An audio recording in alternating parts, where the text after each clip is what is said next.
Bonjour et bienvenue dans un nouvel épisode de Théologie au volant. Dans cette émission, je réponds à vos questions sur les trajets vers le travail. La question à laquelle je voulais répondre aujourd'hui, en fait, c'est un extrait qui m'a été envoyé par un ami catholique romain qui voulait un peu avoir mon impression à ce propos. C'est un extrait d'un live du frère Paul Adrien au cours duquel il explique que certains éléments distinctifs du catholicisme romain sont présents dans la Bible. Alors je vous laisse visionner l'extrait et puis après j'y reviens et je vous donne mon avis. Vous regardez l'infaillibilité pontificale. L'infaillibilité pontificale, c'est dans la Bible. J'ai prié Pierre pour que ta foi ne défaille pas. La succession apostolique, c'est dans la Bible. C'est à chapitre 2 des Actes des Apôtres, chapitre 1, que sa charge passe à quelqu'un d'autre. Alors dans cet extrait, il parcourt, comme je disais, différents distinctifs du catholicisme romain. Et celui sur lequel je voudrais m'arrêter dans cette vidéo, c'est l'infaillibilité papale. Alors l'infaillibilité papale, c'est l'idée non pas que le pape serait parfait, sans péché, etc., mais le fait que le pape, lorsqu'il se prononce dans certaines conditions sur des sujets qui ont trait à la foi et aux mœurs, lorsqu'il définit une doctrine, il est infaillible, il est préservé de l'erreur. Et selon le frère Paul Adrien, il y aurait un verset qui viendrait fonder cela. Dans la Bible, il y aurait l'idée que l'évêque de Rome serait doctrinalement infaillible. Et ce verset se trouve, selon lui, en Luc 22, verset 32. Et c'est un verset dans lequel le Christ dit à Pierre « J'ai prié pour toi afin que ta foi ne défaille pas ». Donc l'argument va comme suit, si sa foi ne défaille pas, c'est-à-dire que Pierre est infaillible, et donc par suite également l'évêque de Rome qui serait dans cette théorie le successeur de Saint Pierre, qui hériterait donc de l'effet de cette prière. Alors comme un texte sans contexte n'est qu'un prétexte, il faut regarder toujours le contexte de ce qui est cité. Et donc on est en Luc 22, on est à la fin de l'évangile de Luc, au moment de la passion du Christ. Il y a l'annonce de la trahison de Judas qui vient d'être faite. Il y a l'institution de la Sainte Seine également qui vient d'avoir lieu avec les disciples. Et puis les disciples, un peu comme à leur habitude malheureusement avant la résurrection, ils sont à côté de la plaque. Et alors que Jésus vient d'annoncer sa mort, vient de parler de la trahison de Judas, eux, ils ont un débat pour savoir lequel d'entre eux est le plus grand.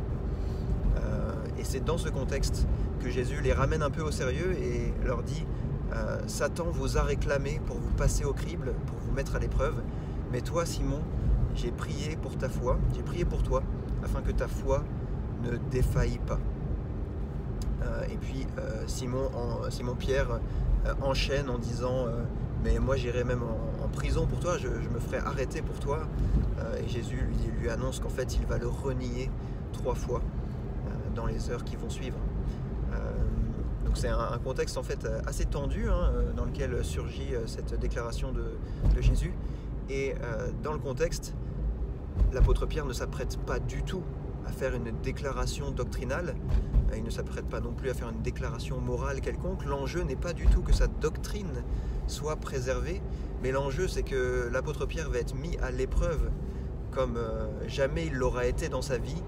Le diable lui-même veut le passer au crible, mais le Christ a prié pour que sa foi ne meure pas complètement, pour que sa foi ne périsse pas. Et c'est le sens de cette prière. Donc il n'est pas du tout question dans le contexte d'une prière pour un don d'infaillibilité doctrinale. Il est question simplement que sa foi soit préservée, sa foi reste en vie après l'épreuve qu'il va subir. Cette compréhension que je viens vous exposer de la prière du Christ, c'est une compréhension qu'on retrouve un peu partout chez les pères de l'Église, que vous consultiez Tertullien, Hilaire de Poitiers, Jean Chrysostome, ou même Ambrosiaster et d'autres. Il est très clair pour eux que ce qui se passe, c'est qu'il y a une épreuve majeure pour Pierre et que le Christ est en train de prier pour que sa foi ne périsse pas complètement. Voilà, je vous demande pas de me croire sur parole, je vous mets en description, j'ai fait une compilation des textes des pères à ce sujet. En fait, si vous êtes catholique romain et puis que vous aimez bien les pères de l'Église, je vous mets au défi de trouver un seul auteur dans les 5 premiers siècles qui va interpréter ce texte en l'attribuant à l'évêque de Rome et en disant qu'il est question ici d'une infaillibilité doctrinale. Il n'y a absolument aucun auteur dans l'Antiquité qui dit ça.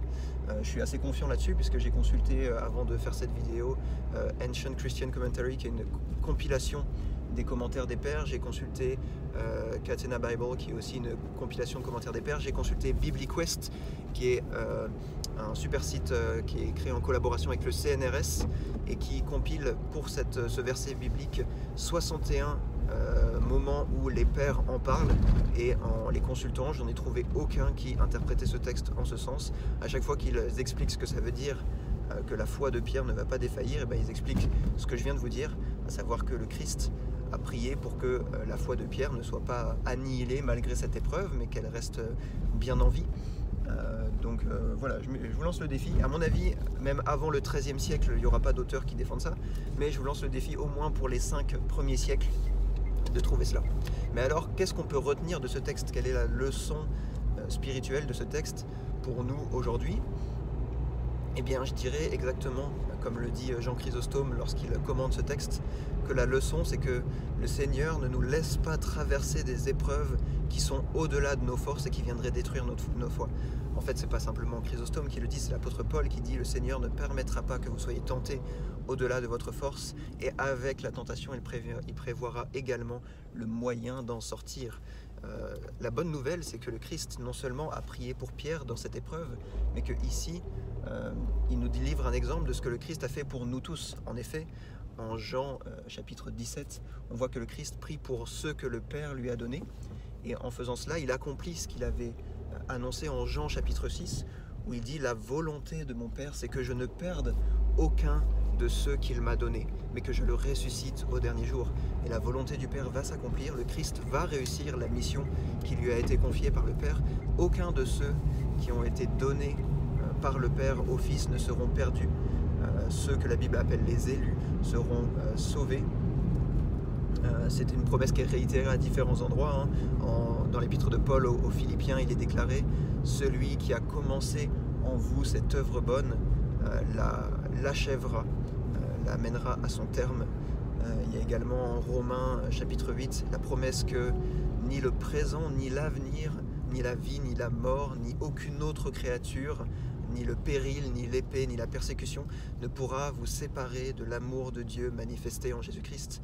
Donc la promesse, c'est que dans la tentation, Dieu nous pourvoit un moyen de résister pour que notre foi ne soit pas détruite. Et en fait, il s'engage même personnellement à ne perdre aucun de ceux qui auront été donnés au Christ. L'Épître aux Romains dit également que tous ceux qui sont justifiés sont également glorifiés. Ceux qui auront le bénéfice de la justification auront aussi le bénéfice de la glorification, de la gloire céleste. Alors vous dites peut-être oui, mais il y a des gens qui quittent la foi. Effectivement, en quelque sorte, quand on regarde des textes comme les Actes des Apôtres, on voit qu'il y a des personnes comme Simon le magicien qui professe la foi, qui reçoit le baptême et qui pourtant tombe dans l'incrédulité. Néanmoins, si vous considérez ce que dit la première épître de Jean, elle dit « Ils sont sortis de nous, mais ils n'étaient point des nôtres, car s'ils avaient été des nôtres, ils seraient demeurés avec nous. » Donc ces gens-là, alors même qu'ils étaient au milieu de nous, nous dit l'apôtre Jean, ils n'étaient pas des nôtres. Et c'est pour ça qu'ils sont partis, parce que s'ils avaient été des nôtres, ils seraient restés avec nous. Donc effectivement, l'apostasie, ça existe. Des personnes qui quittent la foi chrétienne, ça existe. Mais ce que nous dit le premier épître de Jean, c'est que ces gens-là n'étaient pas réellement des nôtres. C'est également ce que dit Eusèbe de Césarée lorsqu'il commente ceux qui, face à la persécution, abandonnaient la foi à son époque. Il déclare qu'ils n'étaient pas réellement des chrétiens. Au sens profond du terme, avec un cœur qui a été renouvelé par le Saint-Esprit. Donc voici ce qu'on peut retenir de ce texte, c'est que le Christ préserve notre foi, il a le pouvoir de le faire, il intercède pour nous pour que le Père nous garde dans la foi, et c'est ce qu'il a fait également pour Pierre. Et même si Pierre, on le voit, a été profondément ébranlé, il est allé jusqu'à renier le Christ, néanmoins la prière du Christ a été efficace, sa foi n'a pas été détruite, et après sa repentance, il a même pu affermir d'autres personnes, comme dit saint Augustin, il les a affermis par son martyre, par son exemple, par sa repentance, par ses écrits. Et comme dit Hilaire, le Christ a prié pour que sa foi ne soit pas anéantie, pour qu'il ne meure pas de tristesse pénitentielle. Ils disent mais qu'il puisse se relever. Et c'est ce qui s'est produit pour Pierre. Voilà le sens de ce texte. Le Christ a prié pour que la foi de Pierre ne défaille pas, et elle n'a pas défailli. Dans ce texte, il n'est pas question de l'évêque de Rome, il n'est pas question d'une déclaration doctrinale. Le contexte ne parle absolument pas de ça. Et en fait, ce qui s'est passé dans l'histoire, c'est que une fois que l'idée d'une infaillibilité pontificale a émergé assez tardivement lors du Moyen-Âge, eh bien, on a cherché après coup des textes auxquels rattacher cette doctrine, et puis ce texte a été invoqué alors dans ce sens à partir de ce moment-là. Mais ce n'était absolument pas le cas avant. C'est pourquoi je vous lance ce défi de trouver un père qui commente précisément ce texte, ne sortons pas du sujet, ce texte-là, qui l'applique à l'évêque de Rome en disant que ça a pour conséquence une infaillibilité doctrinale de l'évêque de Rome. Vous ne trouverez pas parce que un tel texte n'existe pas. Alors j'ai pas lu tous les pères qui existent, mais j'ai lu toutes les références référencées dans les sources, voilà, les principales références référencées dans les sources que j'ai mentionnées qui citent ce texte, et à chaque fois qu'il s'agit de donner le sens de j'ai prié pour que ta foi ne défaille pas, les pères sont assez clairs. Je vous demande pas de me croire sur parole, je vous mets la traduction française dans la description sur un lien d'un article où j'ai repris les principaux pères de l'Église à ce sujet.